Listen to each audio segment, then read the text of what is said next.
പാകിസ്ഥാൻ ഭീകര കേന്ദ്രങ്ങളിൽ ഇന്ത്യൻ സൈന്യം നടത്തിയ ഓപ്പറേഷൻ സിന്ദൂർ സർജിക്കൽ സ്ട്രൈക്കിന് പിന്നാലെ ഉത്തർപ്രദേശിൽ റെഡ് അലർട്ട് പ്രഖ്യാപിച്ചു. എല്ലാ യുപി പോലീസ് സംവിധാനങ്ങളും പ്രതിരോധ യൂണിറ്റുകളുമായി ഏകോപിപ്പിക്കാനും സുപ്രധാന സ്ഥാപനങ്ങളുടെ സുരക്ഷ ശക്തിപ്പെടുത്താനും നിർദ്ദേശം നൽകിയതായി യുപി ഡിജിപി എക്സിൽ അറിയിച്ചു.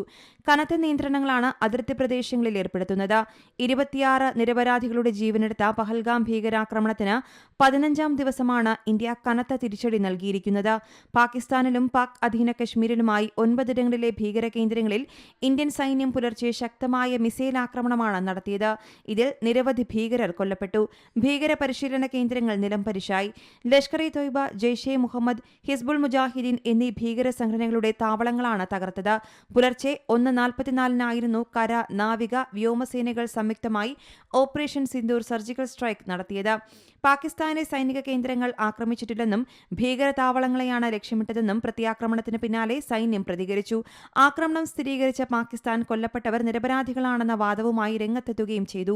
ഏപ്രിൽ 22 പഹൽഗാമിലെ ബൈസരൻവാരിയിൽ പാക് പിന്തുണയോടെ ഭീകരാക്രമണമുണ്ടായത്. 26 പേരെയാണ് മതം ചോദിച്ച് ഭീകരസംഘം വെടിവെച്ചു കൊന്നത്. ഇതിനു മറുപടിയാണ് ഇന്ത്യ നൽകിയത്. News desk Zee Malayalam news. ഏറ്റവും പുതിയ വാർത്തകളും വിശേഷങ്ങളും വിരൽ തുമ്പിലറിയാൻ സീ മലയാളം ന്യൂസ് എല്ലാ ഡിജിറ്റൽ പ്ലാറ്റ്ഫോമുകളിലും ലഭ്യം.